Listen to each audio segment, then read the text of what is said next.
do anything you want. You're Joker. You can do anything you want. You're Joker. Wow! You can do anything. Welcome back to Movies TV Mad. You can follow me on X at Movies TV Mad and on Instagram and on Threads at Movies TV Mad X. A very warm welcome to Thursday's edition of the Movies TV Mad Daily. First of all, I want to apologise to you for this sun. There's nothing I can do about it. If I shut the blinds and it's too dark, and then when I open them, I've got all the sun in my eyes. So we're going to have to get through this together. But I think it's worth it because we've got some huge news. And as a DC fan, and I know you guys, most of you that follow me, are DC fans as well. So this is very exciting. So yesterday, Todd Phillips on his Instagram posted this brand new poster for Joker 2, Joker Folie à Deux, the sequel to his 2019 classic. And some audio was posted that we just heard in my intro. So it's amazing. You're Joker. You can do anything. You're Joker. Wow. And the music. And I think it's Hilda who's doing the music, and I'm assuming that Lady Gaga worked with Hilda as well, the original composer from the first film. But it's brilliant. So all this to promote for April the 9th's first teaser trailer of Joker Folie à Deux. And we are going to react to that trailer here on Movies TV Mad.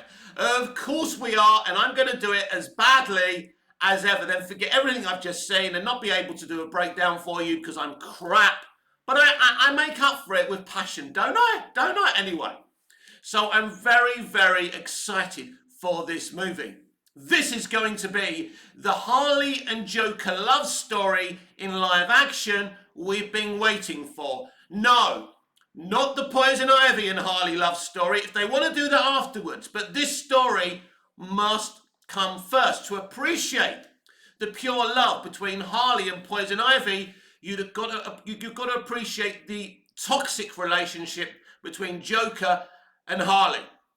Now, I actually think this must be Joaquin Phoenix's first sequel. I'm sure if I'm wrong, someone on the internet can correct me. There's always someone on the internet that knows more. Well, everyone knows more than me anyway, because I'm not a good, as you know, I'm not a good retainer of information. I don't script my videos, I just do them. I press record and I just talk because it's fun. Anyway, yeah. So I'm really, as you can see, I'm very, very excited to see the trailer, the teaser trailer. Then in October, 5 years, I think it is 5 years, 2019, yeah. It will be 5 years, right, since the first Joker movie. And what we're seeing here is the future of comic book movies. I've been talking about this, haven't I? Basically, studios in the future only doing like one comic book movie every 5 years. And you're thinking, whoa, Mick, that's ridiculous. Because we've been spoilt with 4 or 5, 6 CBMs a year. But it's too much.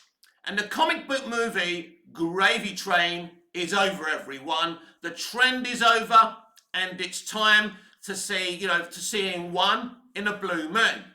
We haven't seen the first Joker. Well, I see it all the time. I was watching it last night. But, I think, we haven't seen a Joker movie for 5 years. And I think that's good. Has anyone forgotten this movie? Of course not. When a film's that good, you don't forget it. The Batman stands complaining by the time they see the Batman 2, it'll be 4 or 5 years since the first one. Well, guess what? When we grew up, when my generation grew up, that's the way it was. And we didn't sit there going, oh no, this is so long. We got hyped, we got excited, we did other things. We went outside until our favourite movies were released, right? But of course, we live in a very different society today. So this is going to be so good, everyone. Because this is Todd Phillips. The only problem I would foresee with this movie is if James Gunn has given Todd any notes. Now, Knowing Todd Phillips and his reputation, I think anyone who gives him notes is going to get a bunch of fives. So I don't think that's in the offing, but I hope not. James Gunn has posted this very poster here. He didn't say anything about the movie when something happened a couple of weeks ago. Some promotion came out and James Gunn didn't do anything. All of a sudden, he and his whole Superman cast started posting stuff about the movie on their Instagrams. Something tells me that James Gunn got a good telling off from David Zaslav. James claiming he was too busy on that day. And hey, we'll give James the benefit of the doubt, right? But this movie is happening, and you know, I think we should go back to the first movie, and I think that's very, very important. Because the first Joker movie, this beauty, yes, this is a collector's edition, yeah? So, this movie basically shined the mirror at society. And it showed us our flaws. This society creates monsters like Arthur Fleck all the time. We mold them. We push their buttons. And you know, normally there's 99.9 people can handle what society throws at them. But there's always an Arthur Fleck. And I think this is why this movie made some people quite angry, especially in California. Like the woke brigade in California didn't like what this movie was saying. It claimed that this movie was trying to make excuses for men that kill. But this movie wasn't representing one gender or one race. It was representing the modern society, even though this film is set in the 80s and inspired by, you know, things like Taxi Driver and Mean Streets and things like that. It really was kind of representing our online society today on social media. You know, we gaslight people, we dox people's posts and YouTube videos, right? When they say things we don't like, it happens all the time. Well, guess what happens in this film? You know, Murray, played by Robert De Niro, if you remember, he puts a video of Arthur Fleck doing a comedy routine in a comedy club and mocks him. This happens on social media all the time.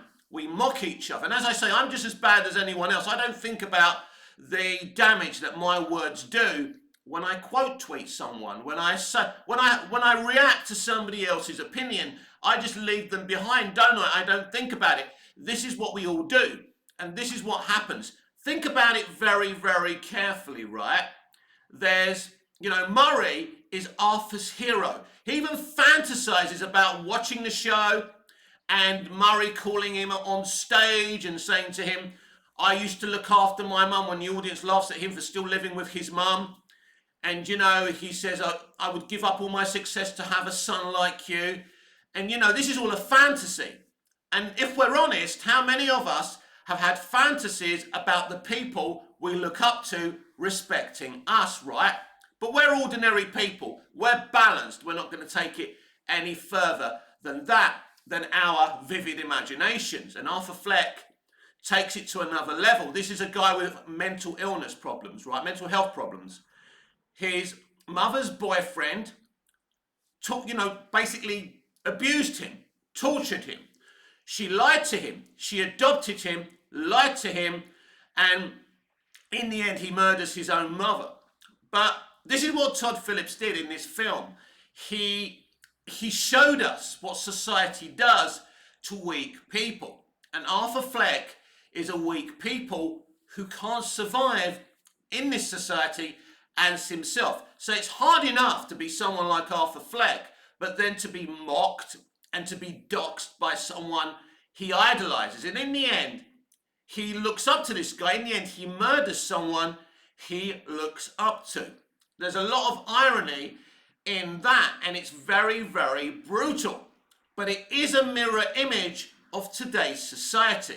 And as I say, Todd Phillips says, oh, you know, I'm not lecturing people in this movie. I am not, I'm not saying anything about society, but he is.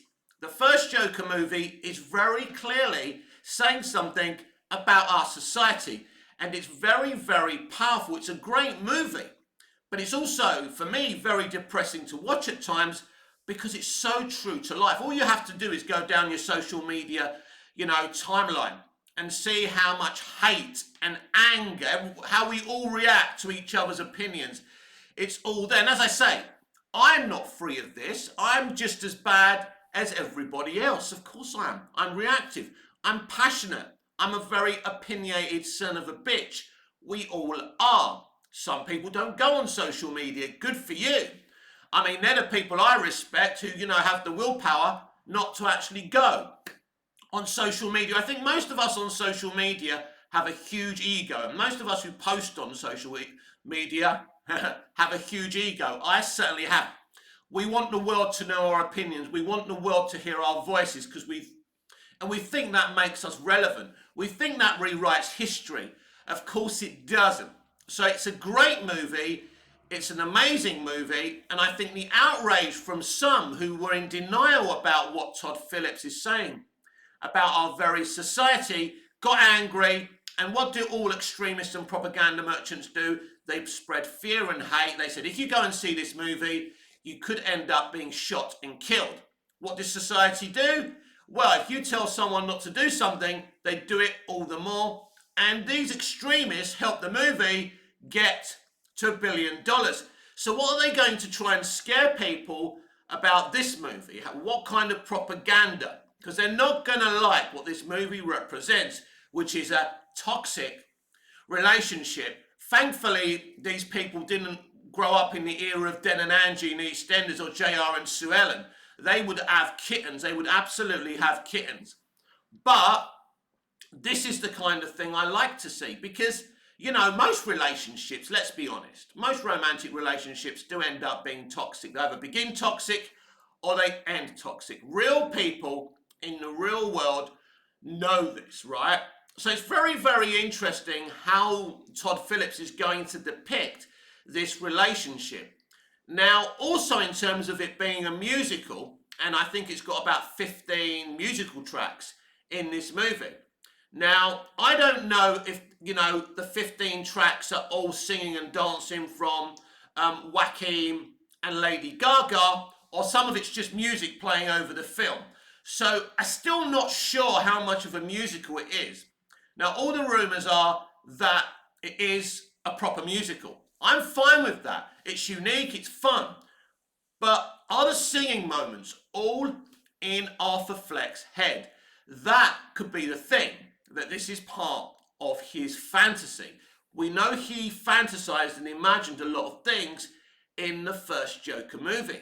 He even imagined a girlfriend played by the brilliant Zazie Beetz, and I hear she's back in this movie. I think she's back in this movie anyway. She was fantastic in the first movie. She's definitely not in Deadpool 3, and I think she's definitely in this movie. I think so. Again, internet, correct me if I'm wrong. I don't know everything, right? I'm not emergency awesome or anything, right? I'm just a random dude who likes the sound of his own voice. I apologise in advance. So yeah, because the reason I'm excited, because this is a real movie. It ain't a plastic, condensed movie. This is the vision of a writer-director. And this is a writer-director who doesn't really like comic books, who doesn't read comic books. He's not a James Gunn. He's not, a Sam Raimi who made Spider-Man movies because he loved Spider-Man. Dick Donner loved Superman. This guy researched Joker, and isn't it interesting? Someone who's not really into comics actually understood the core of what Joker is. And I think in the first film, he really understood Joker. And just by that audio that we heard, it tells you a lot as well, that he really does get this. So I have no doubt that this is going to be a great movie. Of course, I could be wrong. But I think the man who wrote and directed the first one, Todd Phillips, is doing this one. So I have no doubt, Todd Phillips has been, I've never seen a bad Todd Phillips movie. Todd Phillips is a genius. I like Todd because he just posts promotion on his Instagram, then he goes back to his movie. He's not like James Gunn. I'm not saying what James does is a bad thing, but sometimes I think James is on the internet too much. He was posting pictures of David Cornsweat's dog the other day, and everyone was posting it like it was big news. And it's like, we're going to get into some James Gunn's Superman movie, or one rumor, very, very shortly. But yeah, I'm hyperventilating here, as you can tell. I'm very excited, and the poster tells you everything you need to know about this movie, because that's what it is. This is the love story. Now, we've seen some clips where they're in Arkham Asylum, so that's interesting. Now, it's clear that they don't spend the entire movie in Arkham Asylum. Then in the first film, we see Bruce Wayne. I think that scene when Joker meets Bruce Wayne as a child, it's compelling because of the future, because of their destiny together. They're fated to be enemies, and it's a great scene because he's playing around with Bruce. He puts on his red nose, he tries to do some magic, he sees that the kid's not smiling, that this is a lonely, unhappy child, and he tries to cheer him up. He's also thinking there's a possibility that they could be brothers, but just imagine if they are actually brothers, what a story that would be. We don't really know what's true and what's not. We'll have to wait and see. Do I expect to see a slightly older Bruce Wayne in this movie? Does it continue straight from the last movie, which means Bruce Wayne would still be a young boy? I expect us to see a young Bruce Wayne in this movie again, to continue what happened in the first movie. So, yeah. Now, could the Joker die by the end of this movie? Very, very interesting. It'd be very, very controversial. Could Harley Quinn end up killing the Joker in this movie? Well, anything's possible. But you could have a better movie for the third movie. You could have the third movie, right, where you could call it Gotham Knights, or whatever you wanted to call it, right? And you could have a movie where Harley and Joker, this is the love story, but the next film, they're both trying to kill each other. It's a War of the Roses kind of movie. Oh my God, they're remaking that fucking movie. Fucking ridiculous. One day Hollywood will have an original thought. Anyway, yeah, you could have a War of Roses kind of third movie where they're trying to kill each other, and the whole film's a fucking shoot 'em up in the streets of Gotham with Harley and the Joker trying to kill each other. That could be a musical as well. That would be really cool. We will see what happens there. But this is really the first time in live action we're going to see the real live action love story between Harley and Joker. Now, there's been some changes. I don't think she's a psychiatrist in Arkham Asylum. I think she's an inmate. I think she's an inmate in this movie. But don't forget, Arthur Fleck imagines a lot of things. The whole film could end with him imagining Harley Quinn. She may not actually be real at all. So be prepared. April the 9th, they're releasing a teaser trailer for Joker, Folie à Deux. We will react to it here on Movies TV Mad, and I couldn't be more excited. Let me know your thoughts about Joker, Folie à Deux. Are you super hyped like me? Are you, it's a musical? Let me know in the comments below. All opinions are welcome. But now, let's talk about James Gunn's Superman movie, which is our favourite subject here on Movies TV Mad, because I'm a Superman fan, and I'm hyped, but I don't know what we're going to expect. Well, the latest rumour has got me quite concerned. Apparently in this movie, Nicholas Holt's Lex Luthor will clone Superman, and he will be Ultraman, and this is based off of DC Comics. Now, I don't really know the details of Ultraman in DC Comics, but he's a clone of Superman, and I think he's an evil clone of Superman, or so I think. What that basically, now to me, we've seen Lex Luthor clone Superman in Superman 4: The Quest for Peace. Yeah, he looks nothing like Superman, but Nuclear Man is a clone of Superman from Superman's DNA using the sun. In Batman vs Superman Dawn of Justice, basically, Lex Luthor uses Zod's DNA to clone Doomsday. Now, it's not Superman, but it's a kind of similar thing. Lex Luthor cloning a super being, right? Is that what we're going to get here? That Lex is just the villain of the movie and he clones this Ultraman? Is that the plot of this movie? Because if it is, I'm not very happy. I'm not very happy with that. It's not what I want. I'm sorry to have to say that. It's just my opinion. I want more than that. Is that all we're going to get? Is this the lengths of James Gunn's imagination? Now, don't get it twisted. This is a rumour. This may not be true. But I'm just playing devil's advocate, and I'm asking you, would you be happy with this? It doesn't sound like much of a Superman movie. Lex Luthor, Miss Tessmacher, Otis, Lex Luthor cloning Superman, Superman fights Ultraman, blah, blah, blah. Now, I don't know the Ultraman comic book, but this is one rumour that actually doesn't excite me because we've seen it before. Do something different. Be bold. But does James Gunn have a bold idea for Superman? It's going to be very, very interesting. We still don't have a Ma and Pa Ken. Again, I know we're not doing origins, but they're important characters. So, yeah, I mean, they're the Aunt May and Uncle Ben of the Superman universe. Very, very important. But there's still no casting for them. Again, that's an interesting element. But this Ultraman thing doesn't sound very interesting to me.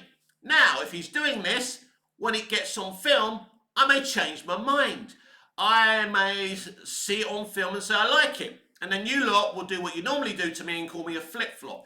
No, just because you don't stick to a position doesn't make you a flip-flop. It means you're intelligent. It means you're balanced.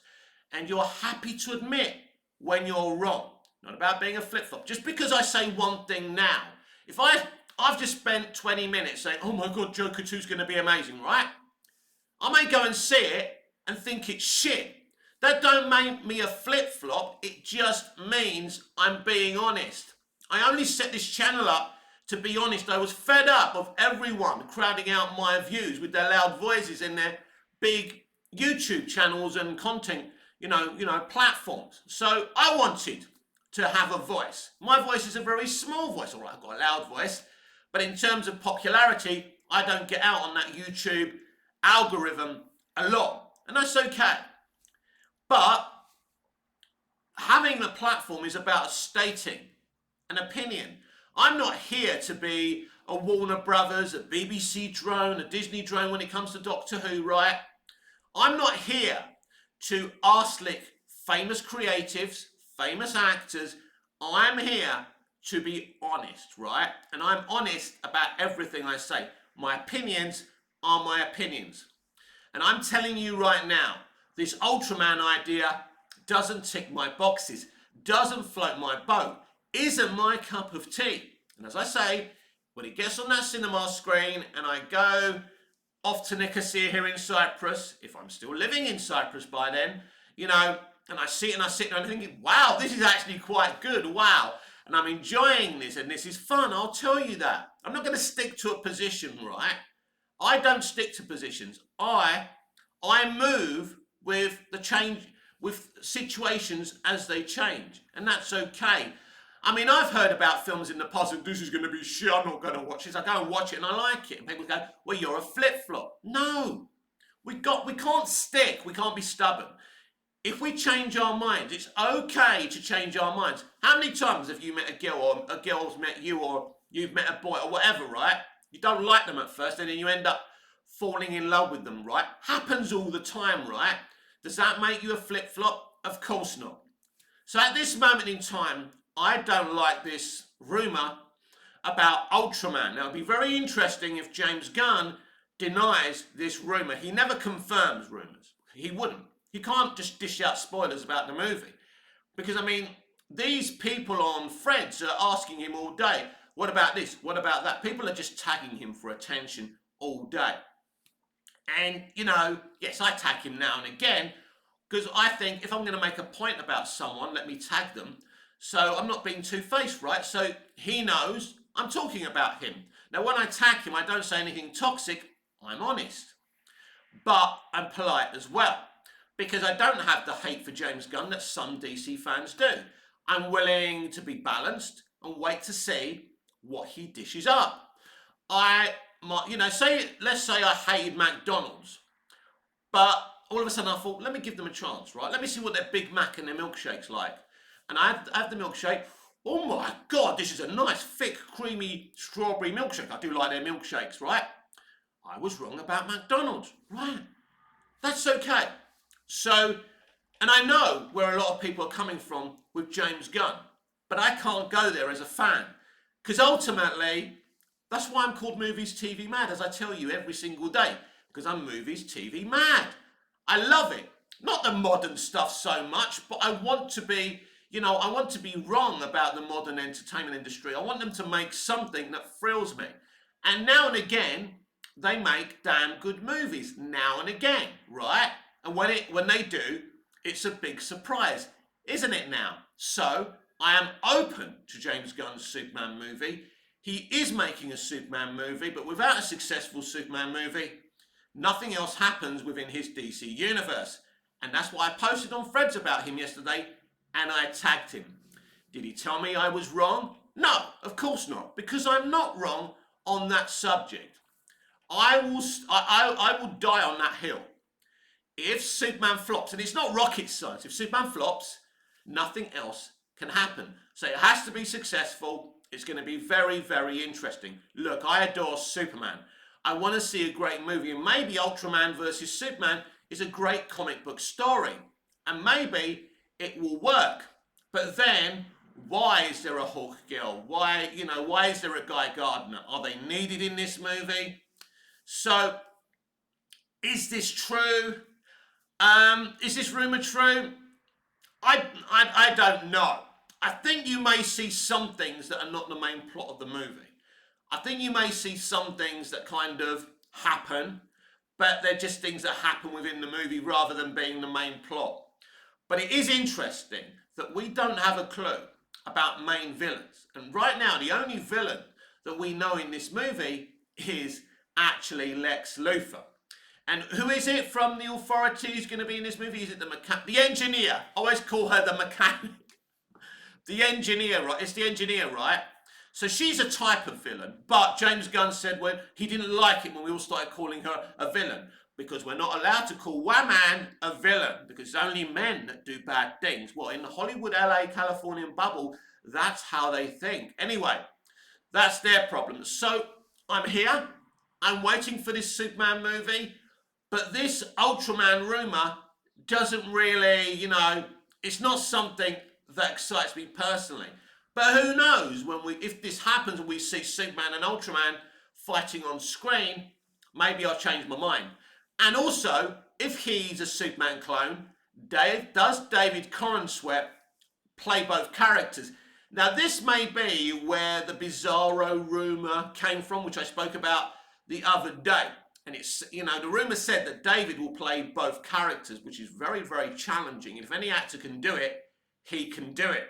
So it could be Ultraman, it could be Bizarro, who knows what's going on. But if there's two different rumours about, two versions of Superman, then maybe there is a little bit of truth in it. We'll have to wait and see. But we are in interesting times. I mean, I do believe that the superhero gravy train is over. We're not in 2018 when this channel first launched, when we were talking DCU and the MCU was at its peak. Times have changed. Trends move on. And I mean, you look at it now, the Monsterverse is the trend. And CBMs, have had some failures. Now, the CBM gravy train could have kept on running if they didn't make so many mid movies. We've had so many mid DCEU and MCU movies. And in the end, people get bored. If you keep on selling people mouldy cheese, there's my mouldy cheese analogy again, or flat cola, in the end, they're not going to go to your store anymore. Why don't you come to my store anymore? How dare you not buy my mouldy cheese and drink my flat cola? Isn't that the Hollywood mentality? Customer blaming. They do it all the time. If I'm going to pay you my money, you better give me premium content. And if you're not going to do that, I want the best mature cheddar without any green bits on it. I want fizzy Coca-Cola. I don't want to drink flat cola. I am your boss. I give you the money. We run the industry, not you. You are our servants. You are here to make content for us, to make art for us, right? Because some of you don't like calling it content. I don't. As someone who's creative as well, and who's an amateur actor as well. You know, I don't like the word content, but at the end of the day, you're not making fan fiction. You're not dressing up in front of the mirror with your friend Gertie. This is a business. It's an entertainment business. So you need to make the best stuff for us.